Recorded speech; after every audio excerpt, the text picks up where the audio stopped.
Let's get to this next fight, though, because I know Oh, everyone is dying to talk this about is this one. this is the one, folks. Okay, Al, I've been betting in this MMA game, UFC, for a while now. Okay, I've seen every which way a fight can go, but I'm gonna tell you right now, this is a first for me. This is a first for the UFC. Aljamain Sterling is your new bantamweight champion of the world by disqualification, 4 minutes, 29 seconds of the fourth round.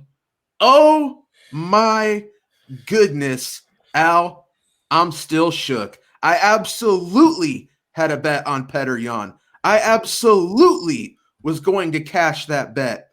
I'm going to go as far as to say this, Al, and this is God's honest truth. I really believe this. If you had a bet on Petr Yan, good on you. Solid read. He will be the heavy favorite in the rematch. You were on your way to cashing that bet. You placed a very solid, sound bet at an incredible price. Okay. If you bet on Aljamain Sterling, hey, hats off to you. Congratulations. You received a gambling gift from the gambling gods. And that's really all that matters. You won the bet. You got to take a W any way you can get it in this game. But a bet on Aljamain Sterling was not a good bet. But you know what? In this game, good bets lose and bad bets win. I can't think of a better situation. This fight really comes down to this. Aljamain Sterling had some very good moments in this fight. He started very strong. He landed a good amount of significant strikes. But where this fight stood, I personally had Petr Yan up on the scorecards. Interestingly enough, one judge did have Aljamain Sterling leading 2-1 on their scorecards, but I absolutely believe Petr Yan, even on that person's scorecard, was about to win the fourth and was absolutely on this path to win the fifth round. Aljamain Sterling looked like a broken man. We were seeing body language indicators that, he was kind of counting himself out. The Aljamain Sterling path to victory, how Aljamain Sterling was supposed to win this fight, he was going to go in there and dominate Petr Yan with the wrestling. That is not what happened at all here, okay? Aljamain Sterling, I believe, goes 1 for 7 on takedowns. Meanwhile, Petr Yan goes 6 for 7 on takedowns. For my money, Petr Yan's winning this fight and is going to win this fight. We see Petr Yan repeatedly start slow and step on the gas and cook his opponents. Yeah. We were in the process of that going down. Sure enough, Aljamain Sterling finds himself in that spot. The miscommunication in the corner, right? Petr Yan asks his corner. First, it's a very complicated situation. The referee tells Petr Yan that Aljo's down, implying he cannot land the knee to the head. That would be an illegal shot, right? Petr Yan, who does not speak English, right, asks his corner in Russian, "Can I hit him?"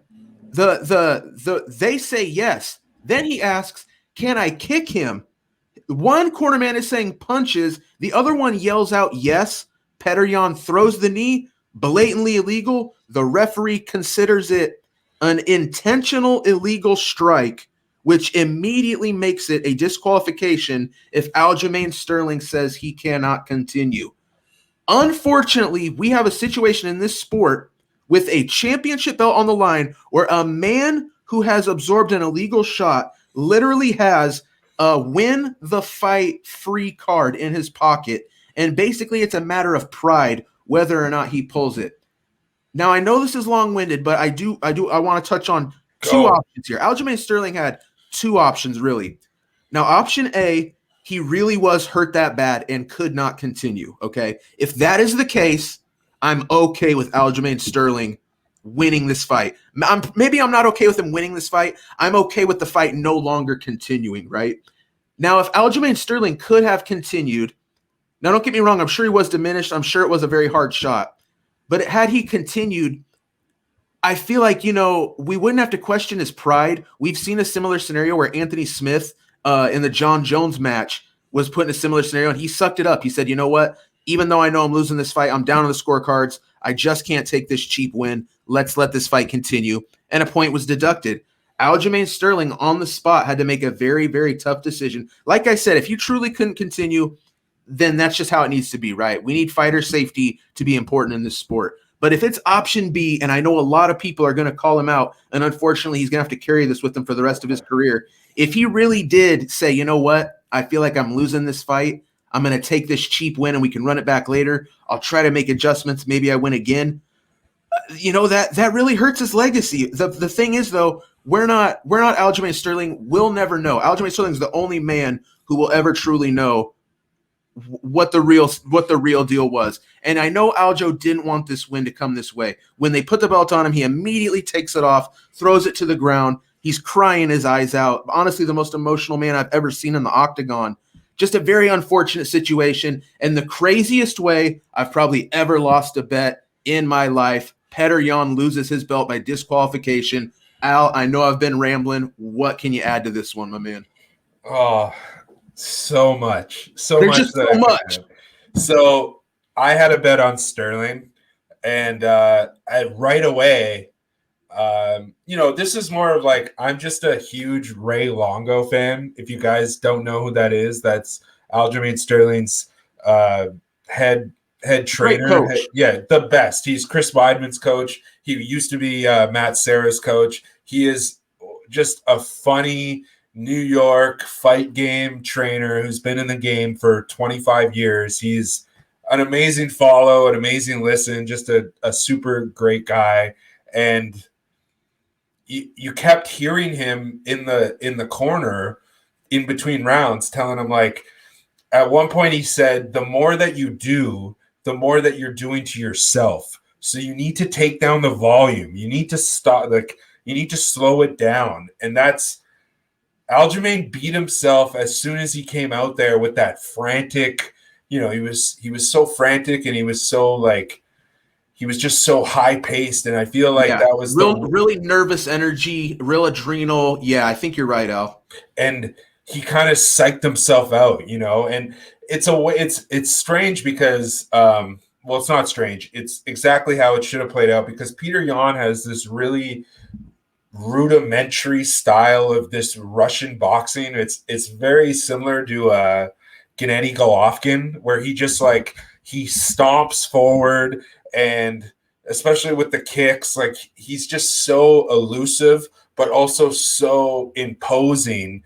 And it's something, they said it well in the broadcast, that there's something about him that makes you get makes you get super nervous and super you're thinking of things like 7 other different ways because you don't know what he's going to do. He's just that typical scary, silent Russian man. He's like a slightly taller Hobjob. But this was the strangest thing, because I put in the results, the betting results for on the website at odds.com, and I got to the point where Sterling by DQ, and then I'm looking and I'm like, well, does the inside the distance for Sterling cash? And if so, what? And then that brings me to my next point. I'll say it: FanDuel, Bet365, DraftKings, PointsBet, all of these big billion-dollar companies need to refund that money. No, not even refund the money. They should pay out on Sterling, refund on Yan, pay out on the Sterling inside the distance, and they should refund on Yan. Any bets on Yan should, if you bet on Yan and you bet with a very large commercial sports book, you should not have lost your bet, because it is not within the spirit of the business for that to be a loss. Because, you said that this is the strangest way that you've ever lost a bet. I will get you one further. Let's go back to the 2019 Kentucky Derby. A great horse by the name of Maximum Security won the race.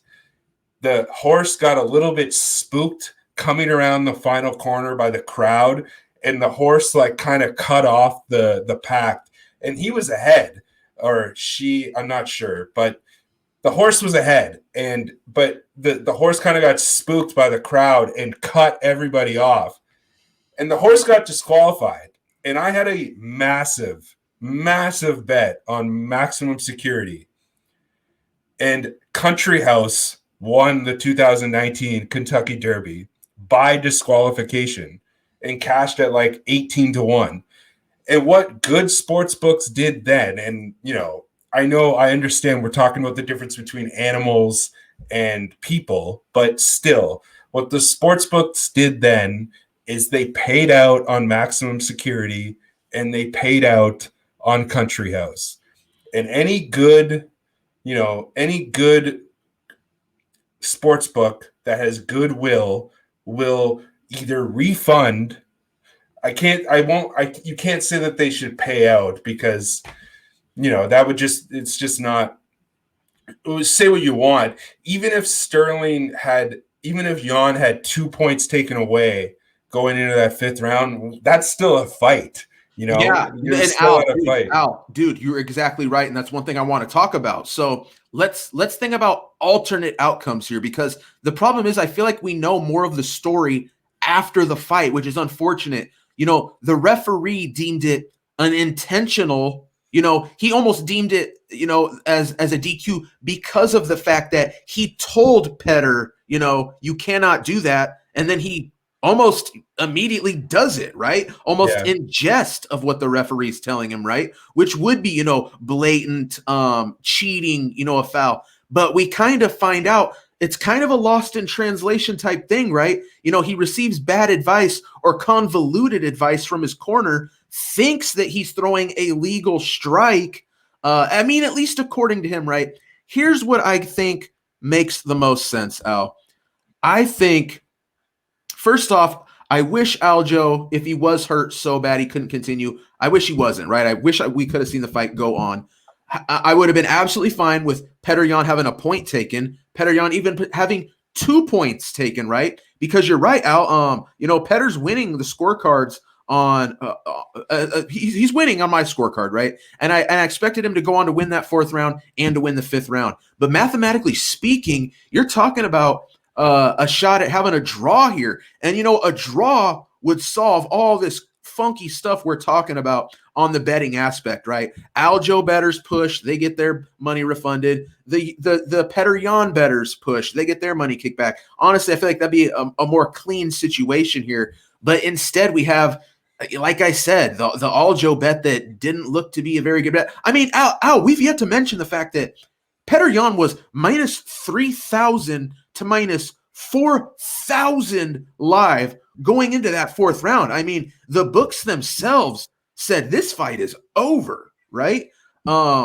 It's the funkiest thing, Al. This is truly the craziest sport that there is. And I feel like we end up talking about some weird anomaly thing, just these insane situations that, honestly, I wouldn't be surprised if we see a rule change based off this situation, because I feel like this is one of those things that you have like on paper in the rules, but for a guy to eat a legal shot and then have the choice, we're putting it on the fighter, not even the referee. It's the fighter's choice. Aljamain Sterling it's Modelo. Aljamain Sterling had a choice. If he stands up, he goes on to lose the fight. If he just lays down and stays down, he's the new 135-pound champion of the world.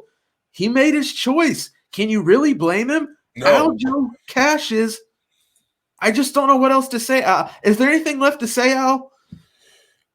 Just one thing. I felt that it was really irresponsible by the broadcast to not mention that in the UFC, it's one of the only promotions.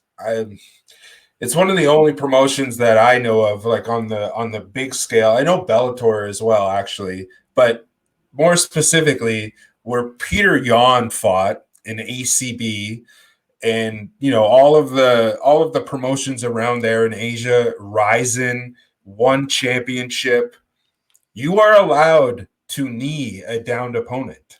I know it, man. And you got to wonder, Petr Yan, don't get me wrong, he's a UFC champion. And it's like, you feel like the dude's got to know better. But at the same time, that weird position, I feel like he couldn't necessarily see if, Sterling's knees were down.